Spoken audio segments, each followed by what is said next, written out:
3. The Mac Observer's Mac Geek Gab episode 848 for Monday, December 14th, 2020.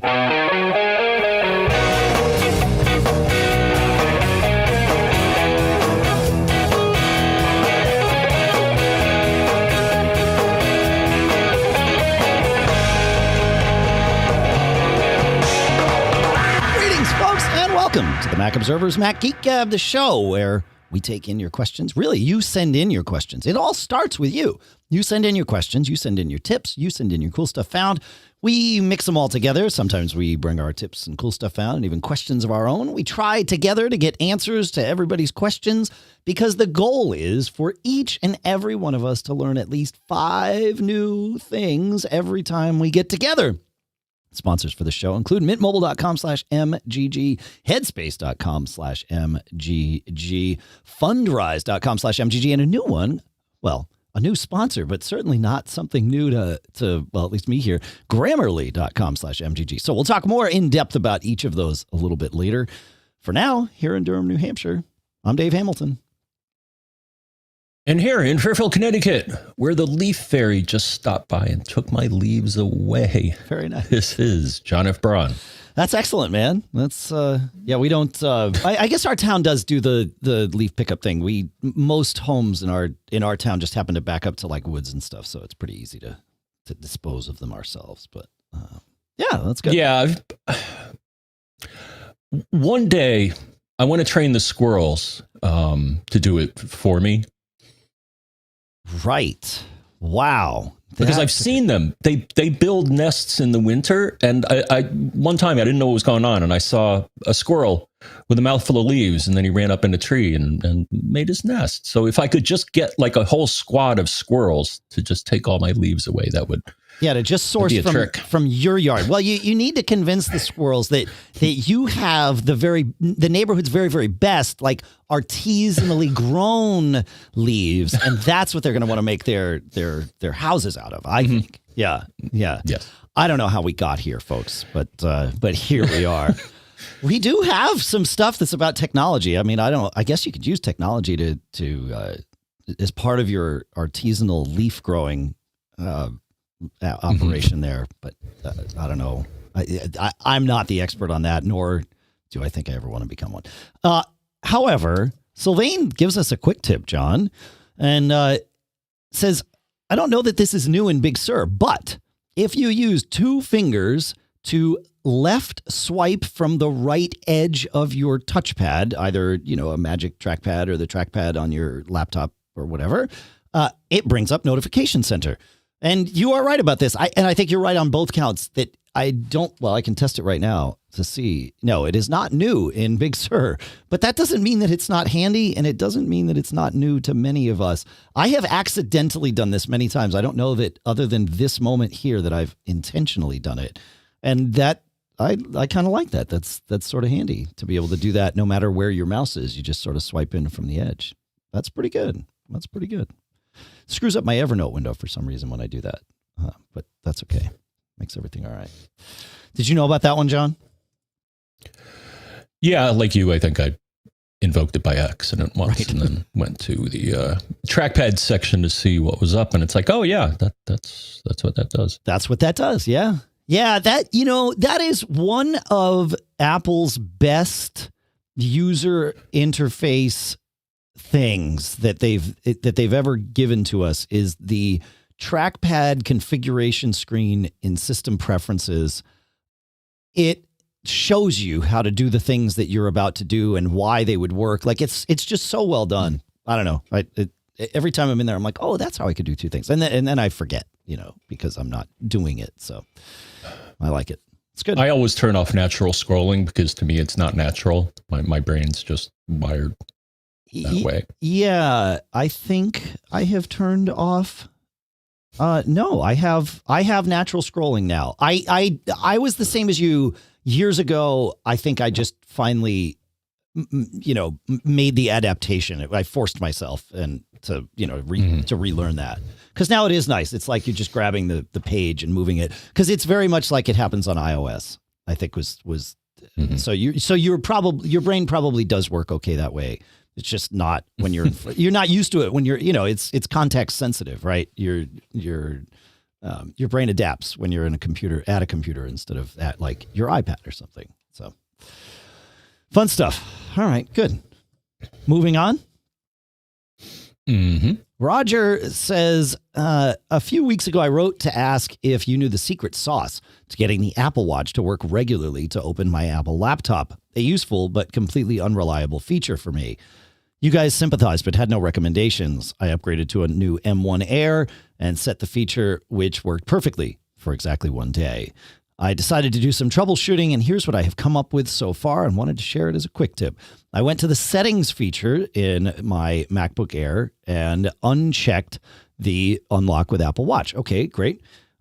It would not let me reset it. I knew the feature, it was Wi-Fi based, not Bluetooth based, and I found that turning off the Wi-Fi in both the MacBook Air and the Apple Watch seems to be the secret sauce, at least for the past 3 days. Once I did that, I was able to reactivate the feature.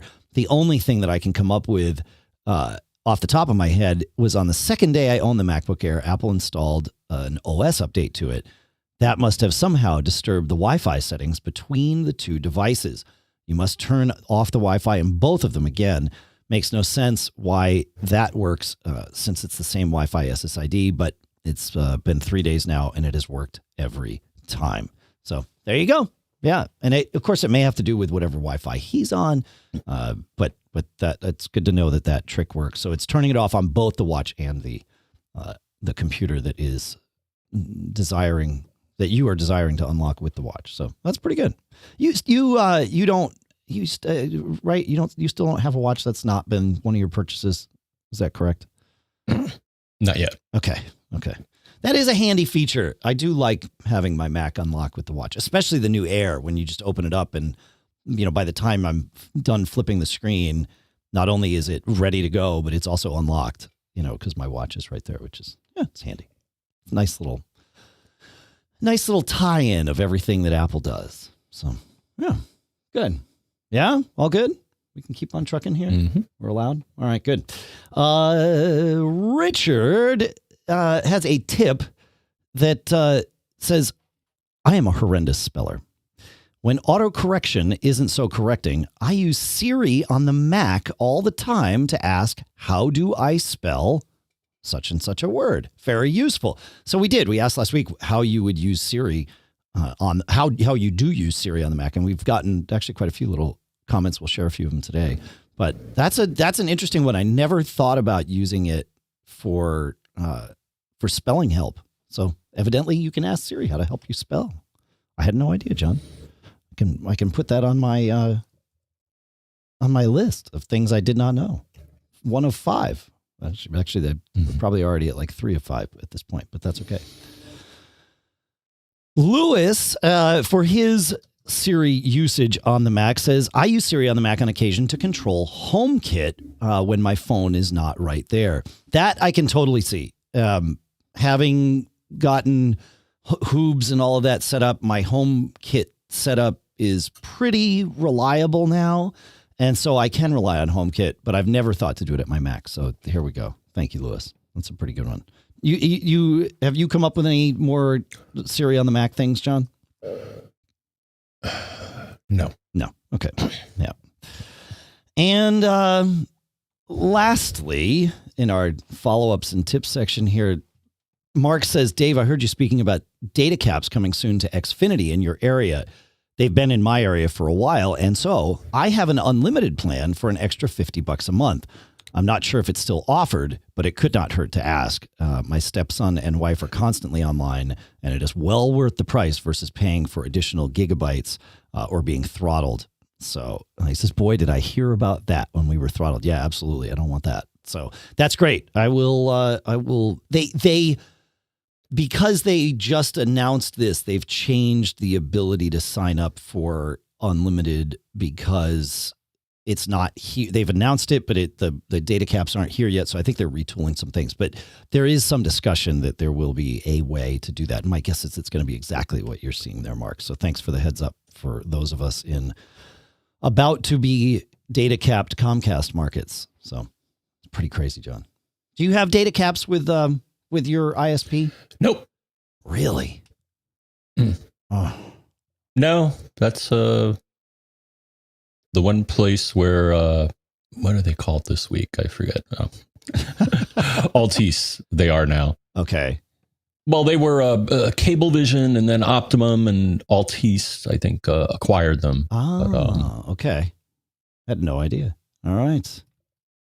Huh. But no, I'm happy with them. I got the triple play, triple play package with them.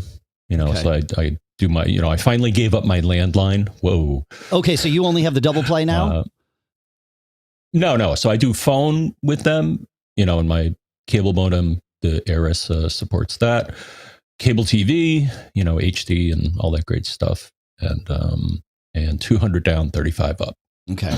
Yeah. That 35 up is the key for I think for everybody in order to do backups, but certainly for what we do here too. So yeah. And I even verified it. Yeah, we did that little test to where we're still figuring out that frame rate thing. And, yes.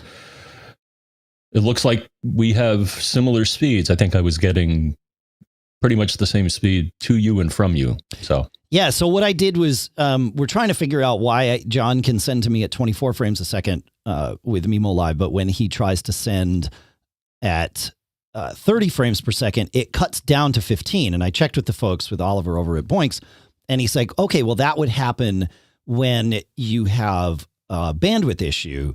And he said the reason it cuts to 15 is because it won't seem as jittery going to exactly half the frame rate. But if it tried to just ratchet it down, then it would be potentially, quite jittery. And he's like, so that's why I think it's WebRTP, if I have that right, WebRTC maybe, is doing that.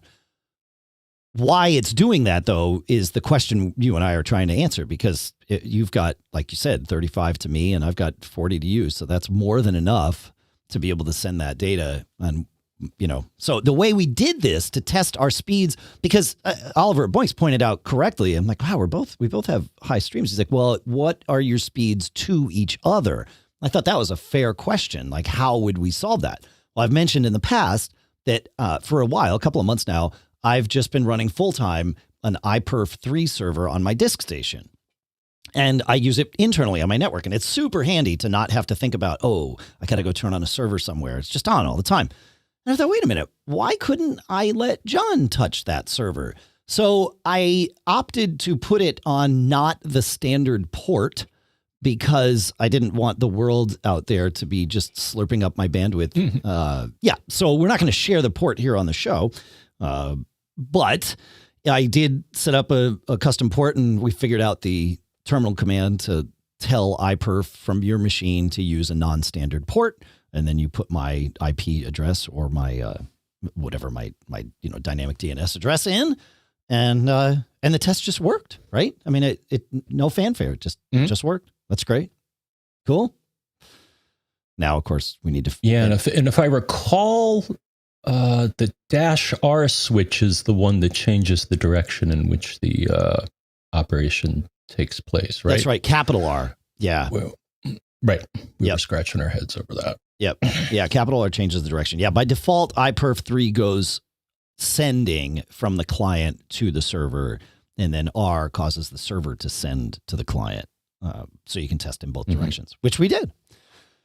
And it's all fine and all good. So now we need to figure out. But they say the new version of Mimo Live has a new version of WebRTC. Thank you, Brian Monroe, in our chat room at live.macgeekgab.com for pointing that out.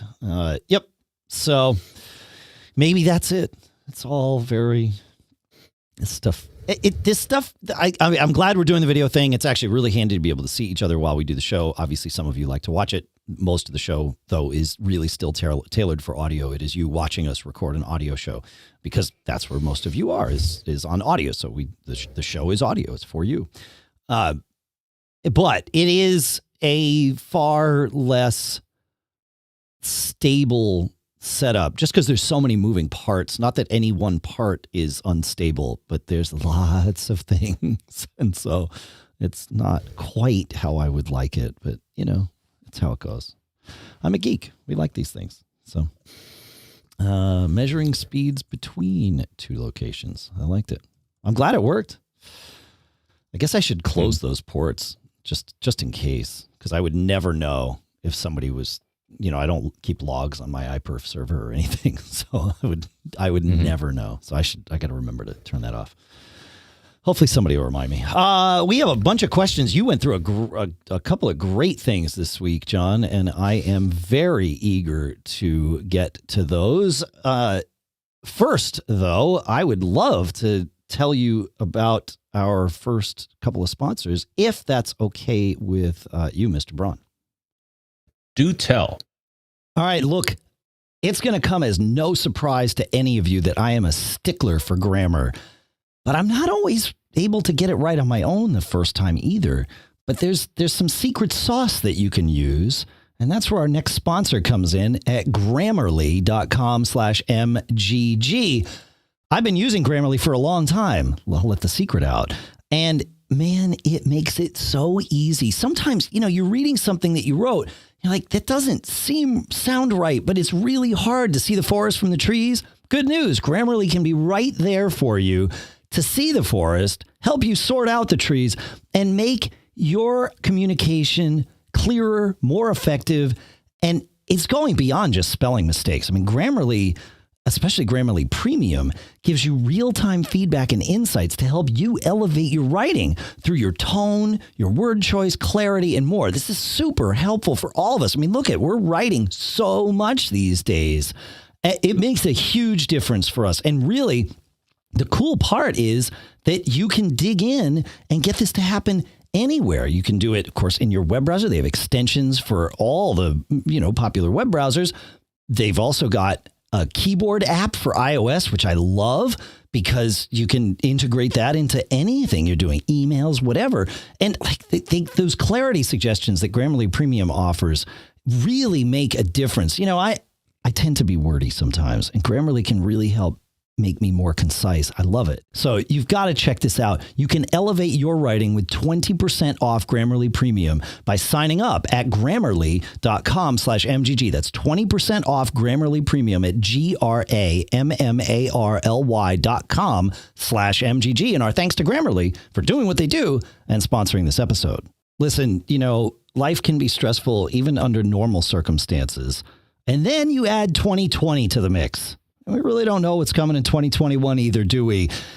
This is why we need stress relief that goes beyond quick fixes. This is why I use Headspace. In fact, I've been using Headspace, which is a great meditation app, for years, long before they even approached us about sponsorship, let alone came on board as a sponsor, because Headspace is your and my daily dose of mindfulness in the form of these guided meditations, like I said, in this easy-to-use app. And Headspace is one of the only meditation apps advancing the field of mindfulness and meditation through clinically validated research. And it's very easy to use. Doesn't matter if you've been meditating for years and you're a pro, or you're brand new to the practice. It's always just a practice, and Headspace has something for you. In fact, if you only got, a little bit of time, you're feeling overwhelmed, Headspace has a 3-minute SOS meditation for you. You need help falling asleep, they've got their wind down sessions. If you've got kids, you can actually do Headspace meditations with your kids. They've got special ones that work there, improving your sleep, boosting focus, all of these things. I love Headspace. Like I said, I've loved it for a very, very long time. You deserve to feel happier, and so do I. And Headspace is meditation made simple. Go to headspace.com/MGG. That's headspace.com/MGG, where you'll get a free 1-month trial with access to Headspace's full library of meditations for every situation. This is the best deal that they're offering right now. So head to headspace.com/MGG today, and our thanks to Headspace for sponsoring this episode. All right, Dave, we got a power issue here. Okay. I think. Okay. Well, no, I don't think it's a power issue. So Mark wrote in and says, my daughter can't swipe to power off her iPhone 12. I don't want to reset it to factory. Just restart it. No screen protector. Thoughts? And my first thought is that the way that you bring up the power off is different on the 12 as compared to prior phones. And I had to get used to this as well. Different on and Apple has of the Face ID phones. Like there is the way to do it on Touch ID phones, and there's the way to do it on Face ID phones. The 12 isn't new compared to the 11, but the 10 was the feature came in the 10, and if you stayed on the Touch ID path like you did, then yes, you're right. Moving to the 12 would be a new path. That's right. Yeah. And Apple even has a dandy little article called Restart Your iPhone, and they point out what I eventually learned. So on the older phones, you would just hold down the power button, which is on the right, and it would bring up the slider that would let you turn it off. Sure. On the newer phone, like my 12, you got to hold down the power button on the right and then a volume button on the left, and that will bring up the slider. So I presented that and asked, so does the slider not appear, or once it appears, it doesn't work? And the answer was, the slider doesn't work. Really? Yeah. And he says it appears only the number 2 is not functioning on the top portion of the screen. She can use the 7. And then he said T-Mobile told her she has to talk to Apple. So my guess is that the screen, or I think we call it the digitizer, actually, the portion that, detects when you're touching it, is malfunctioning. Now, there are some ways to get around it, Dave. So one is you can go to settings, general, shut down. Right? Right. I always forget that's in there. Yeah, that's right. Yeah, they added that a while back. You're right. Yep. Okay. I like it. Now here's, and I think that's on the part of the screen that still works. There's also, and we haven't talked about this a while, but accessibility always has some dandy things in it. And if you go to settings, accessibility, touch, assistive touch, you then get a little dot on the screen. And if you hold it down, it'll let you do tons of things, including restart. So I offered that up as well. Unfortunately, the response was, unfortunately, the number 2 is not functioning, so she can't enter her passcode to unlock the phone. So it's not the number 2. It's the area of the screen where the number 2 is displayed when asking for a passcode, right? So it I think you're right. It sounds like and I think T-Mobile is right too. This sounds like a digitizer issue, and that is hardware, right? So. Yeah. I mean, if it's an iPhone 12, then it should be under warranty. So. Fair point. Yeah, that's right. It'd be really hard to have an iPhone 12 not under warranty right now. Yeah, you'd have to work at that. Yeah. Yeah, I mean, I got warranty service, though I don't know if you can go in store, but you should be able to mail it off to them, which may be upsetting. But some of the stores, not all of them, are open for Genius Bar appointments and pickup appointments. So if a lot of them are, you're right, not open for just general grazing around, but I know that Genius Bars are open in the stores if you want to head that way. And they, like, I've seen the way they're doing it. There's all the kiosks are well more than 6 feet apart from each other. And then when you're working with the technician, there's a plexiglass shield between the two of you, and you can kind of pass the phone or whatever the device is underneath it, and lots of hand sanitizer and all of that stuff. So yeah. Oh, here's a good one. So yes. Brian in our chat room says you could also connect the iPhone to a computer to force a reboot. Oh, I like that. Oh, I didn't know that's okay. I haven't been to that screen in a while. Okay. Interesting. Huh. Yeah. Okay. Yeah. Huh. Yeah. Yeah. So there's options, but like you said, I mean, it should be under warranty. This should not be an issue. Yeah. So, yeah. All right. Well, that's good. You've got another. We've got like all the swipers not swiping today. We talked about the Sylvain's thing. We started the show, and now this. And I think you've got another swiper question, right, John?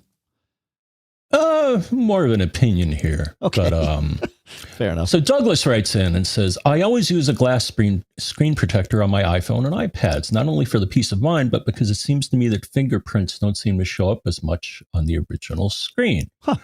Although this is purely subjective. And to Dave's point, you don't have to pay a premium price to get an application tool. You can find 2- and 3-pack protectors on Amazon with an installation template at very good prices. This kind of template also helps me flawlessly install the screen protector on my iPad Pro 11-inch. And one more thing, I always look for a glass protector without the notch cutout. It looks so much cooler without the cutout. And I've had no issues with Face ID on my XS 12 mini or iPad Pro with the no-notch full screen protector. Okay.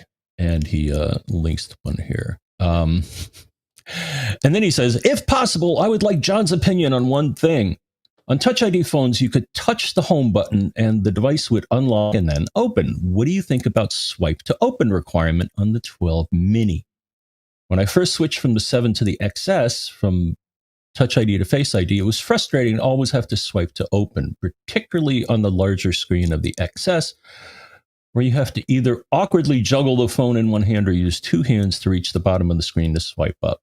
That frustration has never gone away. Swipe to open was made obsolete with the introduction of Touch ID, but for some reason, when Apple introduced the Face ID, they locked it to the 5-year-old swipe to open requirement. I would love to be able to just pick up my phone and begin using it. Just imagine how easy and natural that would be. Unfortunately, I have to first swipe to open. This should at least be made an option for the user. So, Apple, if you're listening, got a feature request.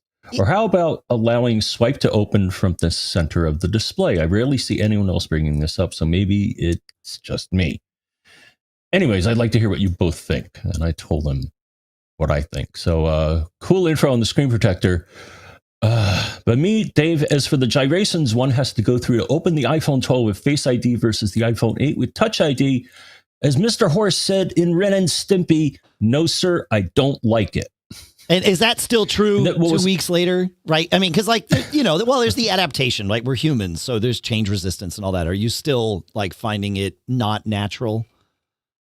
It's just, it takes extra effort. And it was once an operation that only required a single touch to use the phone. I now have to swipe and then do Face ID. And especially if you're using Apple Pay, then there's an extra step. Because then I got to double tap the power button twice, and it comes up and says Face ID, and it fails because I'm wearing a mask. So I then have to type in my passcode. So it's to me, it's just more cumbersome. Okay, so I have some thoughts to share. First, yes, I will. Donald is right. Douglas. Never mind. Douglas is totally right that the no-notch screen protectors work totally fine with Face ID. I have been using a no-notch protector on my 12 mini, and it's 100% fine. And I think we've got one on, one of the kids' iPhones too. So that's all good. In terms of going out of order here, in terms of Apple Pay, you do not need to put your phone in Apple Pay mode. Right. So you're putting it in like Apple Pay mode before you put your phone in front of the kiosk. You certainly can do that. Obviously it works, but you don't have to. If you just hold even your locked, sleeping phone next to the reader, the NFC reader, it will wake up and be in Apple Pay mode and you're ready to go. So you can skip a lot of those steps if you so choose. So at least there's that. But you're right. Of course, if you've got a mask on, then you've got to type in your passcode at that point, which is obviously not convenient.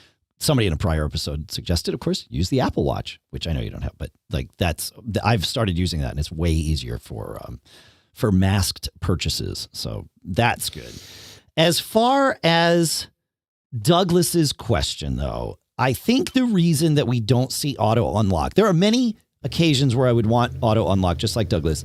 And I would presume that there are occasions where Douglas would not want auto unlock, and that is when there's a notification on the screen. Because when you look at the screen, it unlocks, assuming Face ID is successful, right? And if you're looking at it to see what your notifications said, then those will immediately, disappear off the screen. And we even had this problem with Touch ID phones where it was like, wait, no, it's clunky. I just wanted to see my notifications. I don't want to, go to my home screen. I want to stay on the lock screen, but I want it to be unlocked so I can see all my notifications.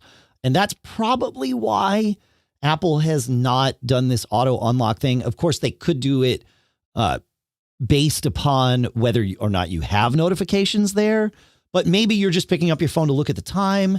And when you do that, it unlocks and now it's going through, all these gyrations, whereas all you wanted to do was see the time. So my guess is that that's the reason for it.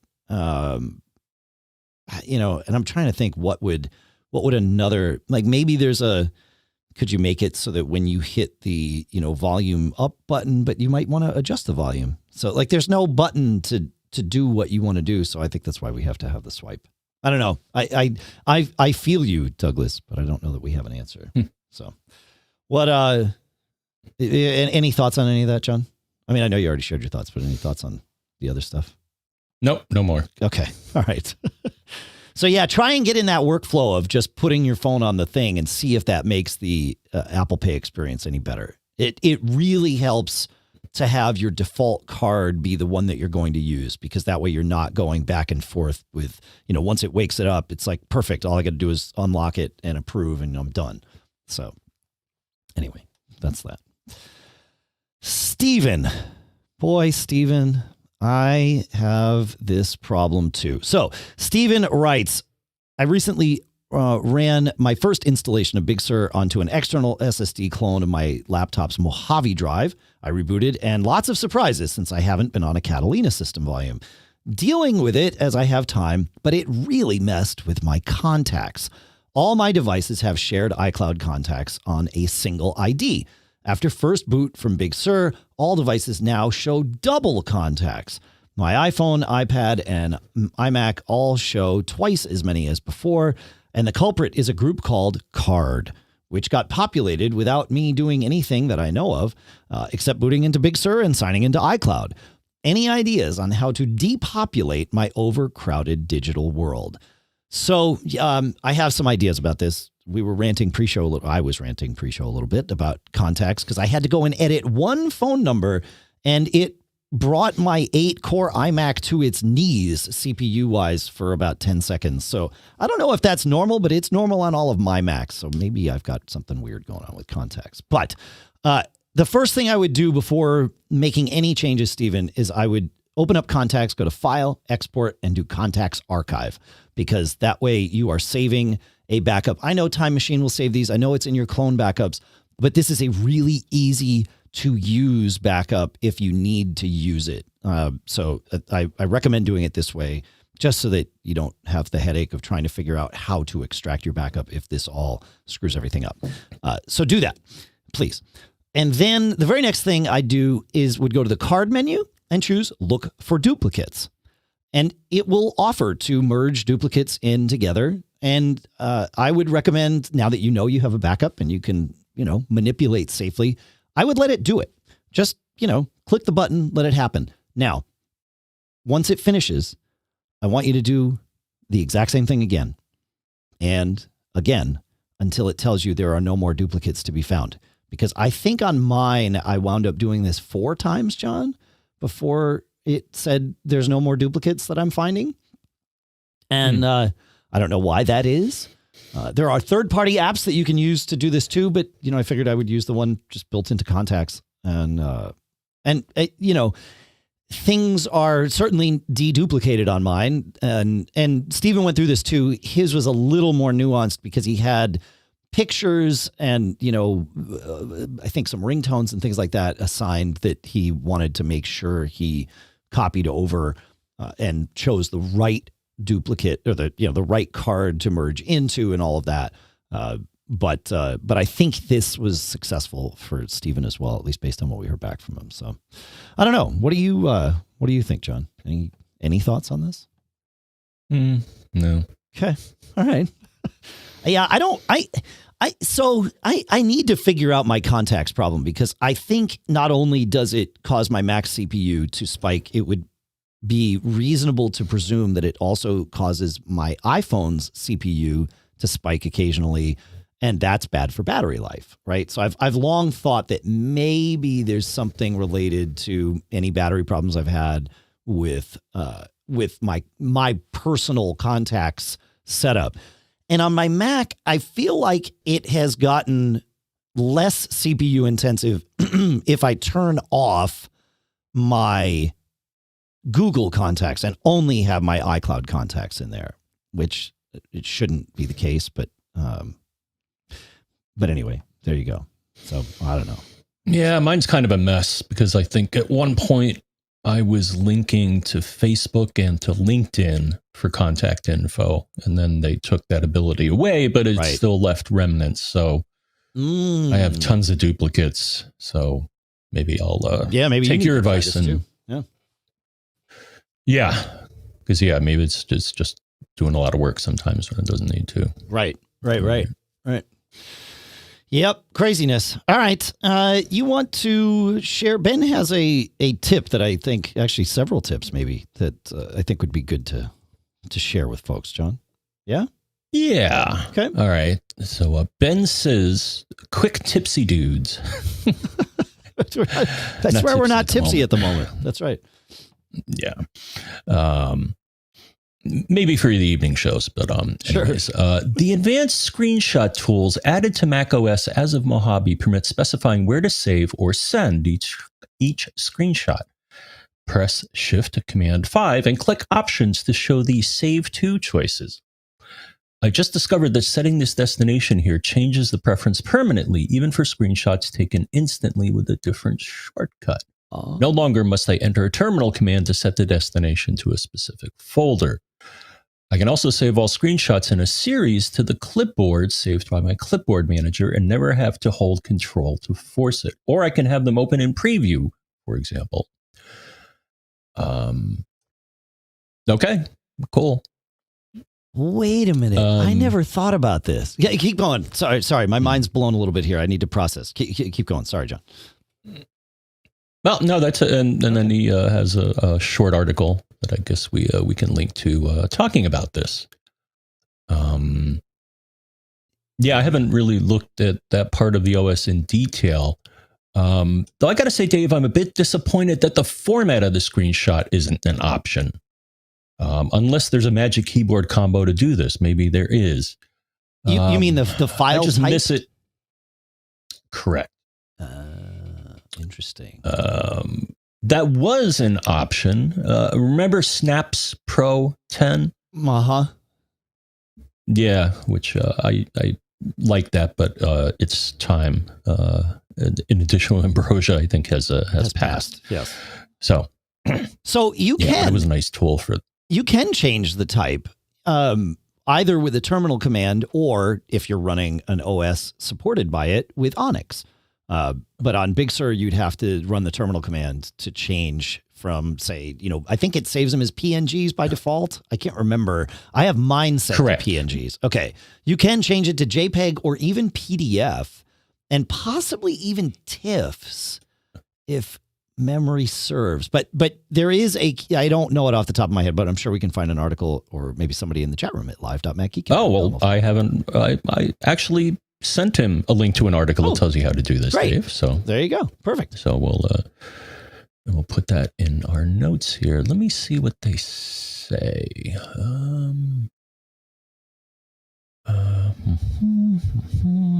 That's perfect. All right, you can do, so JPEG, TIFF, GIF, PDF, and PNG are the types. But you got to do a terminal command to do that. So, and you can also use a terminal command to change the destination, as he mentioned, or Onyx has always let me do that before.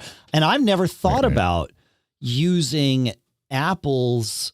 I guess I never realized that whatever you choose with Command Shift 5, in terms of, destination and all of your options, right, also then holds over to when you choose Command Shift 3 or 4. In terms of some of those options. When we do Command Shift 4 is I'm my fingers still just know Command Shift 4, and I use it a lot, or Command Control Shift 4 if I wanted to go to the clipboard. I use it a lot for grabbing screenshots to paste into emails like back to you folks and things like that. It's way easier than trying to save it and move it in.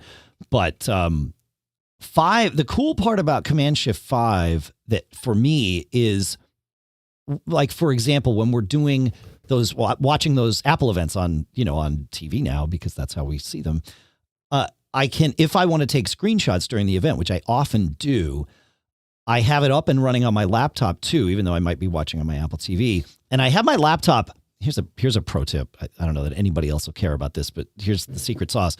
I get them all working, and then I intentionally hit pause on my laptop for 15 seconds and then hit play. So my laptop is always 15 seconds behind my TV. So when I see something on the TV and it's like, oh, I'd like a screenshot of that, I can get ready on my laptop to grab it at the moment that it's going to appear. What I do is Command Shift 5 will remember the placement and size of the frame that I've drawn to grab screenshots. So as long as my windows don't move, that way I don't have to grab the entire window of Safari. I can just grab like the portion of the screen that's got that. The only thing I don't like about the Command Shift 5 thing is how long the thumbnail of the screenshot lingers down in the lower right-hand corner of my screen if I'm saving to disk. If I'm saving to clipboard, it does not linger. So, I don't know. Just one of those things. I don't know where we're going with this, John, but, something. You got, where are we on time here? You know what I would love? I got a mystery. You have a mystery. You definitely do, and it's like wrapped in an enigma. Boy, that's easy for me to say. And I want to go through that. I want you to go through it because I think this is going to be something. It's about USB cables and iPads and all kinds of craziness. So I definitely I'm eager. But first, right, I do want to tell you about our next few sponsors here, as long as that's okay with you, Mr. Braun. Please. All right, look. We love deals, and this holiday season, the best deal in wireless can only be found at Mint Mobile. And that's because right now, when you switch to Mint Mobile and buy any 3-month plan, you get another 3 months for free. That's right. You get 6 months for the price of 3. And that 3 months was already super inexpensive because Mint Mobile lets you safely order from home and maximize your savings with plans starting at just $15 a month. So 15 times 3 is 45. That's 3 months. And then they add 3 months for free. Still $45 for 6 months. I've been using Mint Mobile long before this holiday deal. And I have to say, it is the perfect time to switch. I was talking to a friend this morning. For 2 phones, they pay $160 a month. Now, even with Mint's $30 unlimited plan, that's still that's $180 for both phones for 6 months. This is crazy. Essentially 1 month that they're paying with this other carrier, and they get 6 months with Mint for about the same price. This is their best offer of the year. I've never seen Mint do this before. This is crazy. And it's because Mint went online only, which means you are safely ordering from home. And that's how they can do this for you. And of course, all plans come with unlimited talk and text and high-speed data delivered on the nation's largest 5G network. And you bring your own phone with any Mint Mobile plan, so you keep your number and you keep your contacts, and it's super easy to switch. And of course, if you're not 100% satisfied, Mint Mobile has you covered with their 7-day money-back guarantee. So for a limited time, buy any 3-month Mint Mobile plan and get 3 more months free by going to mintmobile.com/MGG. That's mintmobile.com/MGG. That way you can cut your wireless bill to just $15 a month at mintmobile.com/MGG. Our thanks to Mint Mobile for sponsoring this episode. Look, we've heard for years that it's important to have a diversified portfolio, stocks, bonds, mutual funds, that kind of thing. But if you've ever looked at a breakdown of the most successful portfolios, you typically see a diversified set of real estate. So why isn't it one of the first asset classes you consider when you're looking to diversify? Simple. It hasn't been available to investors like you and me until now, thanks to our sponsor, Fundrise at fundrise.com/MGG. Fundrise makes it easy for all investors to diversify by building you a portfolio of institutional quality real estate investments. So whether you're just starting to invest in real estate or looking to add more, our friends at Fundrise have you covered, because Fundrise is an investing platform that makes investing in high quality, high potential real estate as easy as investing in your favorite stock or mutual fund. Super simple. Whether you're looking to add stable cash flow via dividends or prefer long-term growth through appreciation, Fundrise has you covered, because Fundrise manages more than $1 billion in assets for over 130,000 investors. And since 2014, the Fundrise platform has averaged 8.7 to 12.4% annual returns, and investors have earned more than $79 million in dividends alone. The folks at Fundrise carefully vet and they actively manage all of their real estate projects. So it's very easy to use and they know what they're doing. So you can start building your better portfolio today. Get started at fundrise.com/MGG to have your first 90 days of advisory fees waived. That's fundrise.com/MGG to have your first 90 days of advisory fees waived. Fundrise.com/MGG, and our thanks to Fundrise for sponsoring this episode. Look, last year alone, false declines cost the U.S., the UK, French, and German markets over $20 billion. False declines are what happens when an online purchase is declined when it should have been accepted, often the result of a technical, financial, or fraud scoring reason. That's why if your business takes payments online, and I know a lot of you do, consultants out there, consulting firms, the lone wolf consultants, like you're taking payments online, especially nowadays, and you need a modular payment solution that flexes to your needs and provides you with granular data to better optimize your payments. You need checkout.com. And checkout.com, they've got this white paper that you can download at checkout.com/MGG. And this thing goes into so much stuff. It's so cool. Like looking at the percentages of people who said, if I had questions about the security of my payment, I would abort the process, right? And very likely is the most common answer. And in most cases, it's over 50%. So you got to take a look at this if you're taking payments online and really check it out, because you want to check out checkout.com's unified purpose-built payments platform to give you the insights that you need so that you can optimize your customers' experience. Customer service is the key to every business, and this is part of it. So learn more at checkout.com/MGG, where you can download their free white paper report, Black Boxes and Paradoxes, the cost of disconnected payments, to get forward-thinking advice around how to build a strong payments mandate across your business, innovate, and keep pace with a fast-moving digital and consumer context. That's checkout.com/MGG. One more time, checkout.com/MGG. Our thanks to checkout.com for sponsoring this episode. Mr. Braun. All right, Dave, we got a mystery here. Okay. Tell me the mystery. All right. So Greg writes in. All right. You are out of sync. I pursued this as well. I'm going to reconnect you again, Mr. Braun, because I want to make sure we get this. Our audio seems to have gotten out of sync with one another. So let's try that again. So say hello to me. Interesting. No bueno. Hello. You are still massively delayed in getting audio to me. Talk one more time, Mr. Braun, before I pause the show. Wow. Yeah. Okay. So I'm hearing you when your audio shows up. One more time. Yeah. So if you'll do me a favor and quit Memo Live and relaunch it, I think that will get us there, my friend. So we will see how Mr. Braun does, because this thing that he's about to tell us about is very good. So he'll be right back. I'm not going to pause the show quite yet, although I probably will in a minute if I don't see him come back. I'm not sure. I did reconnect him while we were doing the ad thing, and that seems to have sent him out of sync. So that'll teach us not to do that. Hey, Mr. Braun, how you doing? Let me make sure you're in sync. Say hi. Hello. Yeah, good. All right, go. Take us to Greg, my friend. Please, please. All right. Greg writes in and says, I connected a Thunderbolt 3 cable from my iPad Air 4 to an M1 MacBook Pro and went to system information, clicked on USB, and was surprised to see the connection speed as 480 megabits per second. It showed the bus speed is USB 3.1, but when I click on it on the iPad, it shows connection speed of 480. I seem to remember you talked about this on the show before, so that's how I knew where to look. The iPad Air 4 is supposed to have data transfer speeds that are USB 3. And actually, I found a press release, and Apple explicitly says, you should be able to do 5 gigabits per second, which is USB 3 dot whatever.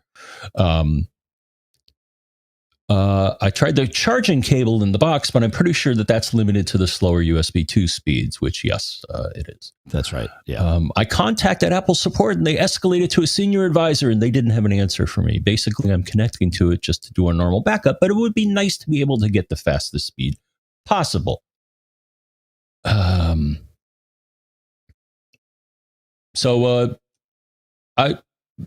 So I confirmed this on my setup, Dave, because I just got an iPad Air 4th generation, and I have a MacBook Pro 16-inch, so I don't have the M1, but I do have the USB-C ports on them. And I got a cable that will do high-speed charging and advertises it'll do USB 3.1 up to 10 gigabits per second. Well, 5 or 10. So the cable that I had, I got a few of them, just to verify. So I have an external drive enclosure. I, plug that into my machine and looked, and sure enough, it comes up and says, yep, you can do 10 gigabits per second. Okay. I was going to, that's a great way to test the cable. Okay, good. Because it's a real world test. Yeah. All right. Okay. Yeah. So, so the cable I have, Dave, actually will go even farther than that. It's a Scott cable. Okay. So in addition to 10 gigabits, I actually one day verified that it can actually go faster. I put my MacBook Pro in a target disk mode and hooked it up to my Mini, and then looked on the Mini, and the Mini said, oh yeah, you're doing Thunderbolt instead of USB. Oh, sure. So that was cool. So the cable actually does more than they advertise. So it's definitely not the cable. This cable should be able to do it. Right. Yeah, fair. Yeah. So what did you do? So what I did is, I called Apple too. Say it ain't not so. The Apple II, but I called Apple as well, because I have in my phone, I think it's the Apple Care number. Yeah. But I decided to call Apple Care. I called up and they're like, "Yep, we know who you are. We recognize your number." And they decided to talk to me because I have Apple Care on my MacBook Pro. Okay. Otherwise, I think they would have charged me. Or no, I think my machine. I think you're entitled to one support call for the device. So I, called in and said, "What's up with this?" I described the issue to them as I did to you, Dave, and they said first they sent me to the Mac OS guy, and then he's like, "Oh no, I got to send you to the Mac guy," and I'm like, "Okay," and then they sent me to the iPad guy. Okay, yeah. They didn't have an answer. Huh.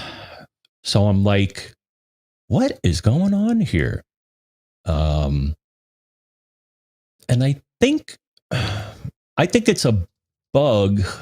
I don't know if it's a bug in Big Sur or it's a bug in iOS, Dave. But I wanted to. I ran a test, and it can go faster. So here's what I did, Dave. So I took that drive enclosure that I was telling you about earlier, and the USB-C cable, and I plugged it into the iPad. It's like, well, that's crazy talk. Well, no, you can do that. Right. And the hard drive shows up. It was actually my clone, and the hard drive actually shows up in the Files application. Neat, huh? So I'm like, you know what? Let me test the throughput here. So I took a file from the backup, a large file, several gigabytes. Sure. And then copied it to my iPad, and then did a little timing and looked at my watch and waited for it to finish. Actually, it didn't finish. There wasn't enough space, but it stopped at one point. And so I took the amount of data, which was about 10 gigs, and the amount of time, and divided, and I got about 50 megabytes per second throughput. Okay. That sounds like 5 gigabits per second, right? Is that right?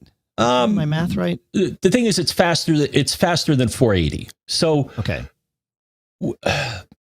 Not much, though. It's funny because I don't Yeah, I don't know if they're, because when they worded it in the press release for this device, they say, oh, you can connect cameras, hard drives, and other things to this USB-C port, and you should be getting 5 gigabits per second.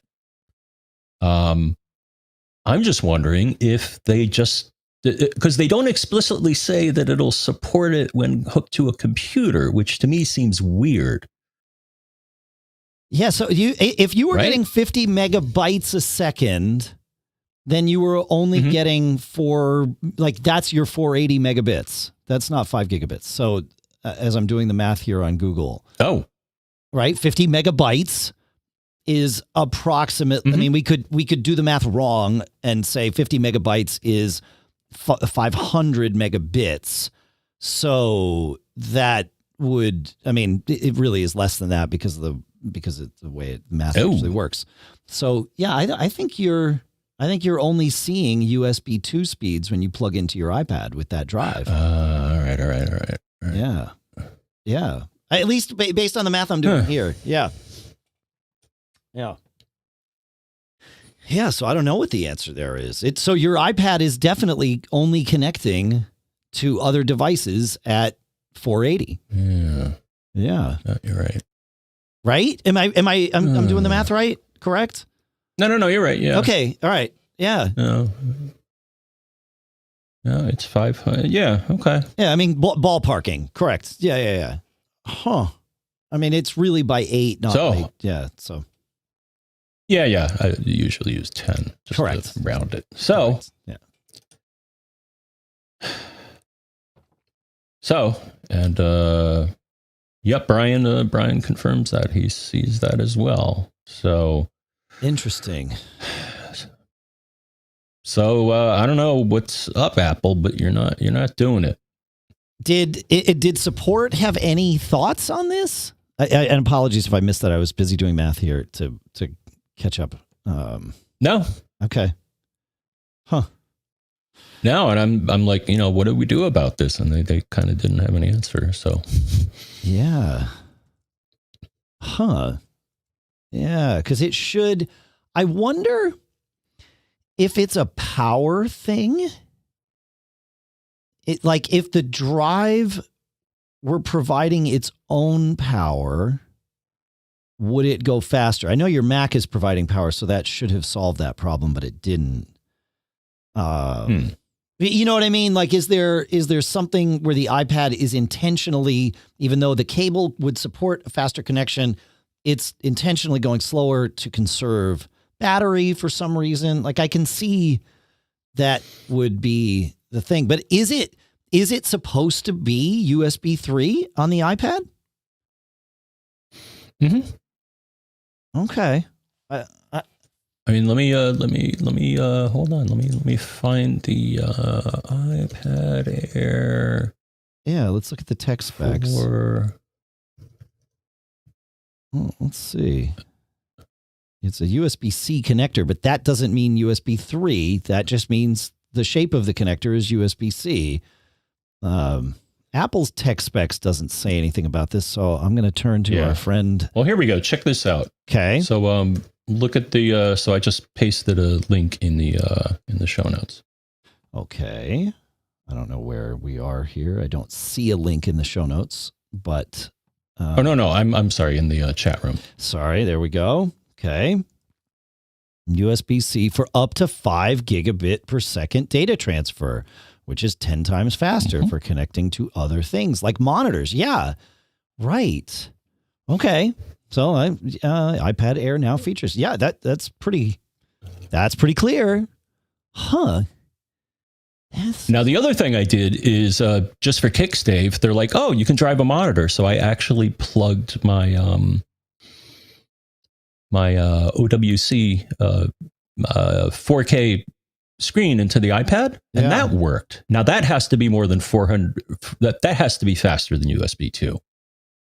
Well, yes, I think that's correct. Maybe. I don't know that math off the top of my head, but it also is connecting DisplayPort. Like the port doesn't go into USB mode; it goes into DisplayPort mode at that point. So, yeah. And in the chat room, different John, NCSUCPE, saying that he is seeing the same, getting that when connected to his Mac, his iPad Air shows up as a 480 megabit per second device.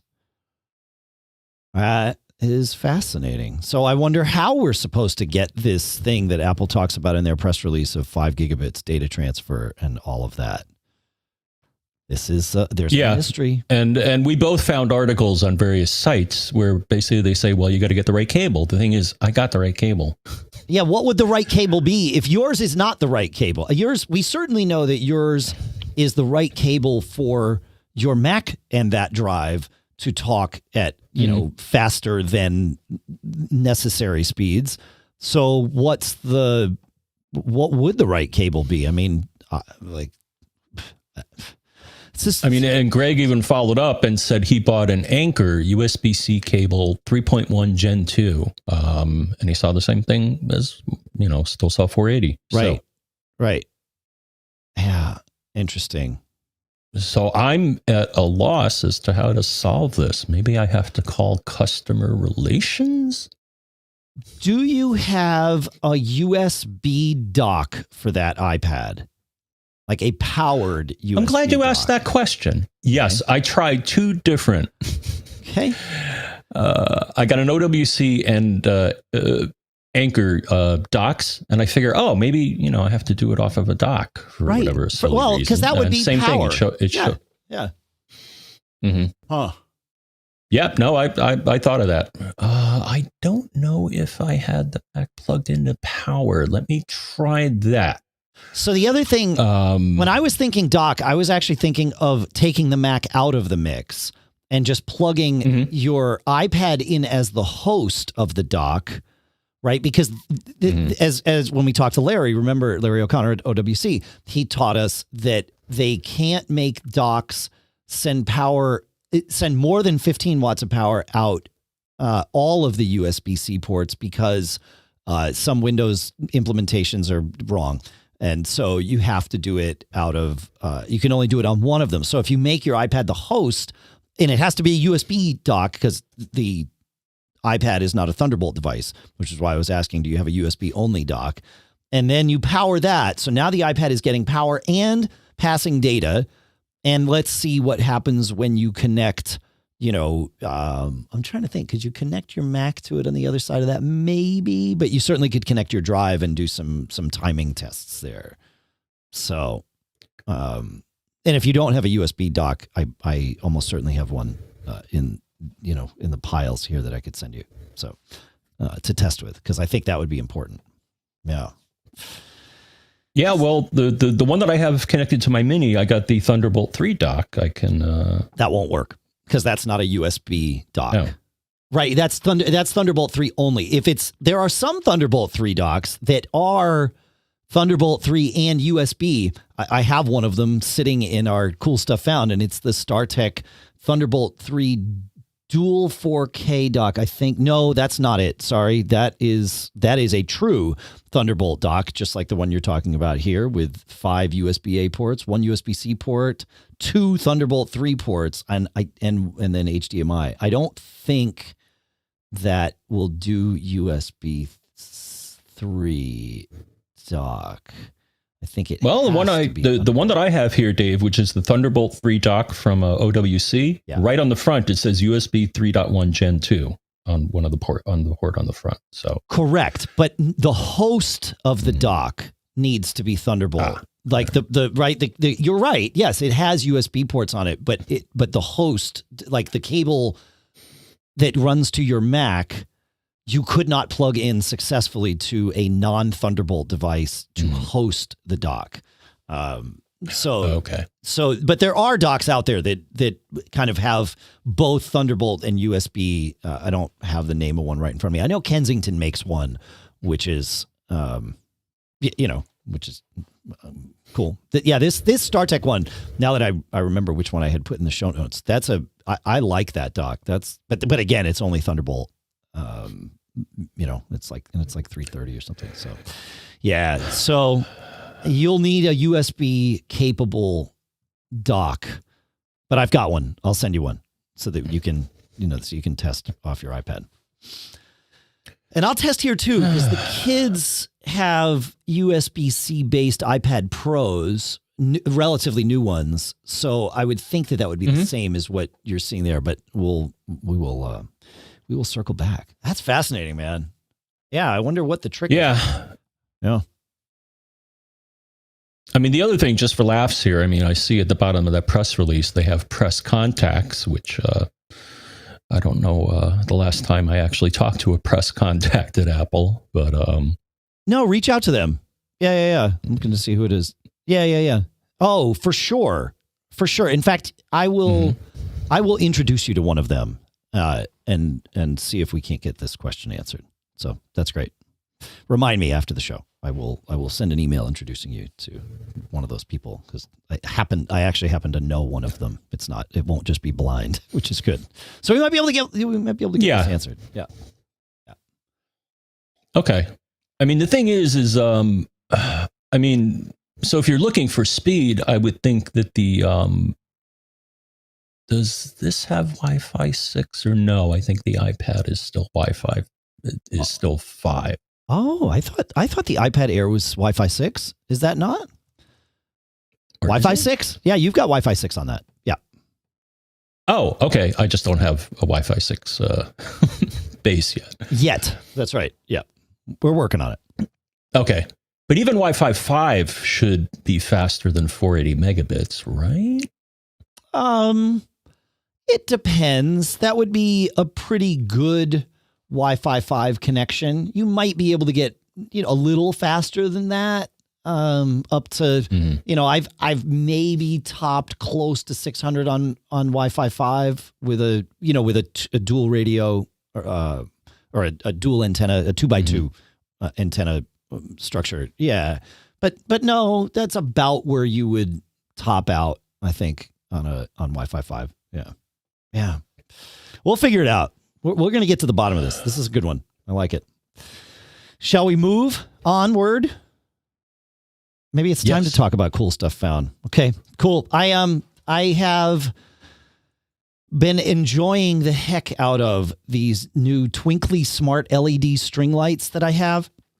These things are so cool, John. So it's a string of 250 lights, and you can sync them up with music so that they like pulse and, they're all full color and everything. But where it gets really cool and super geeky is you take the lights and you string them on whatever you want in whatever layout you want. Completely up to you how you just put the lights. So, for example, we put them on our Christmas tree. Okay, great.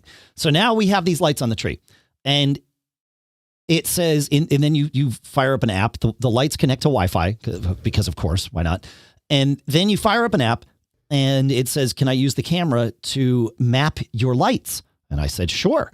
And so I gave it permission for the camera, and it shows, I aimed it at my Christmas tree. It's see all the lights.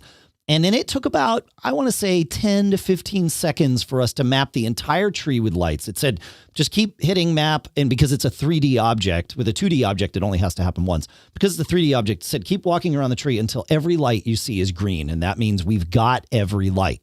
I'm like, sure. So I did that. And then they say, okay, now you can do patterns on your tree. And because now it knows where each individual light is, even though we just haphazardly threw them up on our tree, it made sense of all of that. And now it can do striping patterns. And if you lay it out, if you get the lights in a dense enough, but well spaced enough, or equally spaced pattern, you can even have things like a jumping little reindeer that you can even see across the tree. It's really cool. And you can, on your phone, I can paint a shape of the lights on the tree, and it's there's the shape of the lights. Really cool stuff. So that's obviously it's the right time of year. I had to share. Pretty good, huh, John? Clark Griswold wishes he had these. Andrew Orr is from Mac Observer is in our chat room this morning, and he does. Clark Griswold wishes he had these lights. He would have taught his kids a lot less salty language if he had these lights. So yeah, for sure. Yeah. Nice. Good. Yeah, I got a colored light. Okay. Just the one. Yeah. Yeah. Yeah. No. Yeah. Did we talk about the Sengled? Mm-hmm. That's a nice one too. Yeah, that's the one I put in my bathroom. I made it a bug light. Okay. All right. No, I put it outside and I said, you know who, set porch light to yellow, and it turned yellow. I was like, wow, that's cool. That's awesome. That's great. Yeah. Cool. And I saw you did. Yeah. You have a number of them. So you, like rotate the lights and you got like a psychedelic, bathroom there. No, you can do that with just the one. Run the Singlet app, and you can just put it on a cycling pattern. That's all I did with that one, and that's the same bulb that you have. Try that. Yeah, it's just one. Mm-hmm. It's just one. So yeah, it's got this psychedelic pattern going while I'm showering, which is great. It's awesome.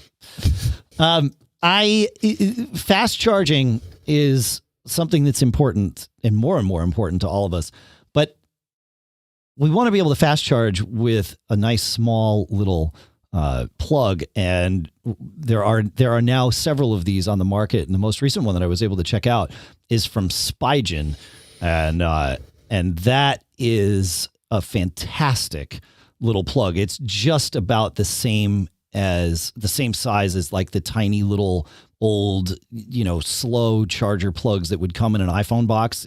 It's small enough to only take up one outlet, and yet it'll do gobs and gobs it'll do 20 watts of power instead of just 5, which is great. So we're very excited about this thing, John. It's I like it. It's got a USB-C port on it, obviously, because that's how you do power delivery. But it's made with gallium nitride. It's one of those GaN ones. So, yeah, Spigen, the Power Arc ArcStation Pro, and I got a link for that in the show notes. So, it's good stuff, man. Pretty good. Any other thoughts on that before we try and plow through some more of these cool stuffs, my friend? No, that's got a fast charge. You got a fast charge. Yeah, I know. It's the way. This is the way. Ari sends one in, John, and Ari says, as long as I can pull this up here, I heard you say that AirPods Pro don't provide a good enough seal in your ears. That's true. They sort of seal and then they sort of fall out. He says, I'm wondering if you had tried Comply's tips yet for them. They have made a huge difference for me. I have not tried Comply's tips for the AirPods Pro. I've tried Comply foam tips for a lot of other things. They are the type of foam that you see with many earbuds, if they're foam, and they mold to your ear very nicely, and they can be really comfortable. So they do tend to wear out after a little while, but we'll put a link in the show notes. You can get them and pop them onto your AirPods Pro, and I should try those out. Thank you, Ari. It's a good tip. Yeah, good. Mm-hmm. Okay.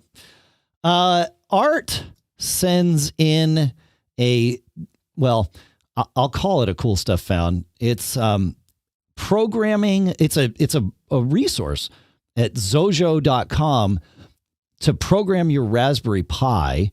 And what a cool, this is what it is. You can create your own apps on your Raspberry Pi with this development environment. And they've got so many tutorials and all of that stuff. So for those of you that are geeking out over the holidays and you got some, downtime, play with your Raspberry Pi, you can do some very cool things with Xojo here. So you gotta, yeah. So thanks for sharing that, Art. Good stuff. John, for your iPad Air, the Brydge 11 Pro keyboard, wireless keyboard, will work with the Air. The new one will work with the Air and, of course, the 11-inch iPad Pro as well. The same form factor of keyboard for both. I've been able to test these out, John. These Brydge keyboards make your iPad into a very functional portable computing device. It folds, like the way it folds together, it even looks like a laptop. It's got a really solid keyboard, good feel, all the buttons that you'd want. It's fantastic. And then, of course, obviously the iPad has touchscreen, so you can just touch the screen, which is great. So I'll put that in the show notes. There's the link to it goes to either the new or the old one. So obviously you want to make sure you pick the one that matches your iPad. So yeah, it's good. I like it. Yeah. Thoughts on that before we keep trucking here? I love cool stuff found. Yeah, it looks like a nice. It's a nice keyboard. Yeah, it's really well built, super solid. I've had them on my older iPads too. It's great, especially for traveling and stuff. Scott says, "Hey, did you ever try the Envoy Pro Elektron external SSD from OWC? I just bought one because I needed a larger portable drive. I was attracted to it for the price. I was looking for a good drive to hold 400 to 500 gigs, and this one holds 480 for $149. I've seen less expensive, but when it comes to SSDs, I found that cheap does not mean value. That's true. Oftentimes, it's cheap and worth it. This one it is a little pricier, but not terribly so. He says, I've had 2 low-cost SSDs die prematurely. Plus, he says, this is OWC, and I trust them more than others. But you have to see this thing, Scott continues. It is the size of a fat credit card. He says, a credit card is 2 inches by 3 inches, and that is the size of this drive. At a 1/2 inch thick, it will not fit in my wallet, but it's pretty darn close. It's tiny. He says, I can't believe how small this thing is. I'm glad it comes in silver, so it will stand out on my desk. If it were black, it would get lost. He says, like most SSDs, it was just plug and play, and it's super fast. He says, I think it's faster than the internal SSD on the MacBook Pro that I usually attach it to. He says the internal SSD replaced a rotational 3 years ago. So he says it's the perfect solution to the problem of carrying gigabytes of images between 2 machines and sometimes a third. So thanks, Scott. Yeah, great. Good stuff. I have not checked out that Elektron drive. No, but it does sound tiny. I think I've seen them at OWC's offices, and yeah, they're good. Okay, we have a cool tip found, John, from listener Mark here.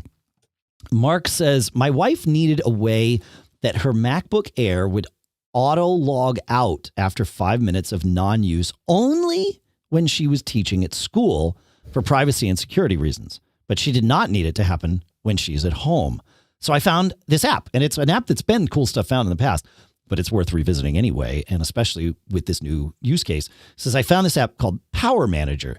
It seems to work fine in Big Sur. She now has it only log out Monday through Friday between 8 a.m. and 6 p.m. Yeah, Power Manager is cool stuff. It does, this is a great example of the type of thing that it'll do, but it will do so much for you. And it's so flexible in how you can control like what happens. Apple's stuff it's okay, but it's very limited, the options that you have there. And this sort of takes that and puts it on rails. So yeah, pretty good. Thanks, Mark. Fun, huh, John? Mm-hmm. Okay. All right. Yeah, good. What else do we have here? You have any cool stuff found, my friend? I do have one more, which has been pretty cool, but figured I'd ask. Do you have anything else? No, I've got some things in the pipeline, but they're not quite done yet. Okay. So, we've talked about several different Wi-Fi photo frames, and I've had the opportunity now to check out the Netgear Meural Wi-Fi photo frame. Meural was a company that Netgear acquired a number of years ago, and their first product was like a huge Wi-Fi photo frame that you hung on the wall and was, priced accordingly, as you would expect. But the tech that they're doing, it's this beautiful matte finish on the screen. So it looks like you're looking at pictures, not looking at a screen showing you a picture. And the cool part about Meural is that they have libraries and libraries that you can subscribe to. Some of them are free. Some of them, of course, you pay for a subscription or you can buy them. And so they've got all kinds of, fine art. They've got, things like the Peanuts comics or the Saturday Evening Post, some of those Norman Rockwell things. Like you can pull these things in. But of course, you can sync your own photos to this too. There's not an easy way to have, like, if I wanted to have you email a picture to my frame, there is not an easy way to do that. And we've found that to be a very, very useful thing with kind of the way our family uses photo frames, just being able to say, oh, I want to send this off to, so-and-so's frame without having to share the frame with them. But once you share the frame with Meural, then everybody that you've shared it with can contribute pictures to it. But it's not quite as simple to onboard someone that you don't want to onboard, in fact. But the quality of the picture on this thing, I've got it sitting at my desk in the office, and it constantly blows me away. So it's pretty cool. It's $249, so it priced accordingly for what you're getting there, which I think is pretty good. Any more thoughts, John? I feel like we're probably where we should be to wrap things, because if we get too deep into, I don't know. Do you have one other question you want to do? We got a little time, but we could send them off on their way. If not, you want to offer a geek challenge maybe? No. Okay. We should do something more, I think. So maybe a geek challenge if we can't find something else. So anything, my friend? All right. Well, I'm gonna pull up a geek challenge for him here, because I like the idea of this geek challenge that listener John sent in, and we'll see where we can get. So he says, I moved my home folder off of my 13-inch MacBook Pro internal SSD to a 2 terabyte OWC Envoy Pro EX. I noticed this morning that my admin account, my main account, does not have permission to access my documents folder any longer. And what's more is the permissions section of the Get Info window is missing. And he says, I'm running macOS 10.15.7. Clearly, I need to access that folder. I checked and I seem to have permission for all the other visible folders.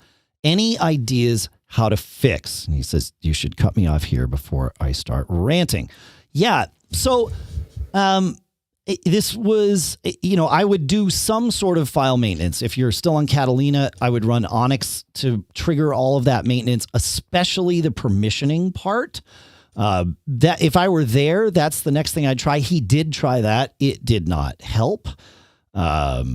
So that was not, he said that he was having trouble accessing both the documents and the desktop folders, which are both stored on iCloud Drive. This fixed desktop, but not documents. And so I don't know what the answer is here. This is one of those times, John, where I would want to rebuild the desktop on this machine, but we don't do that anymore because it's not OS 9. So, I don't know what the trick would be to this. Like it's the everything is going to be stored in home library mobile documents, right? That is the iCloud drive. And then from there, you should be able to see desktop and documents. But he's right. When you look at this in the Finder, you do not get a permissions dialog for these things. For whatever reason, it's just not letting you. You could go to the terminal and do it, and we had him try that, and that didn't seem to help either. So feedback@macgeekgab.com. This is where we would love to have your thoughts. If you've ever seen anything like this, or simply if you're sitting there in your car and saying, or wherever you listen, because maybe you don't drive anywhere anymore. But if you're saying, oh, try this. So I'd be curious. No. Yes. Yeah. Did you say feedback@macgeekgab.com? I said feedback@macgeekgab.com. Yeah, I sure did. Because that's where we would want people to send their stuff, because we love that. We love getting questions from you. And my video looks really out of sync here. Yeah, your video's been a problem for a while, but it's okay. Your audio's been stellar, and we're able to have conversations. So for most of the people, they're not even aware. But yeah, I noticed that something's not right. Something ain't right, man. But we'll figure it out before next week, or maybe it's just one of those, are your CPUs pegged? That's often a cause. 22%, 20%. That's not pegged. No. I got plenty left. Mm-hmm. Interesting. Well, we'll have to have you test your bandwidth, because I have not closed that port yet. So test your bandwidth to me, and let's see what happens. In the meanwhile, I think really it is time to to find the band, and we're done for a week. It's how it goes. We've got so much stuff. You folks are great, sending in everything that you send in. It's fantastic. I love it.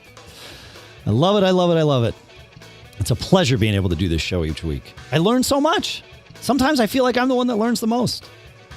And I hope you feel the same way, folks. Like that's the point here. So thanks for sending in all your questions, your tips, your cool stuff found. We appreciate that. Thanks for visiting our sponsors. Of course, Grammarly.com/MGG, Headspace.com/MGG, MintMobile.com/MGG, Checkout.com/MGG, Fundrise.com/MGG.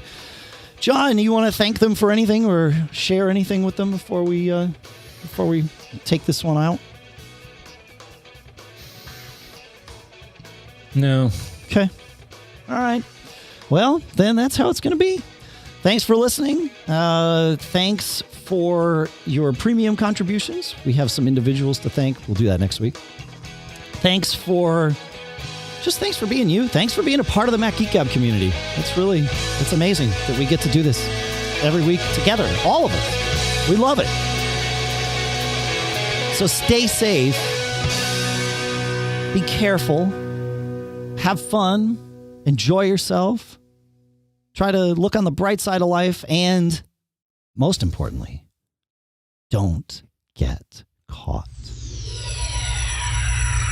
Have fun.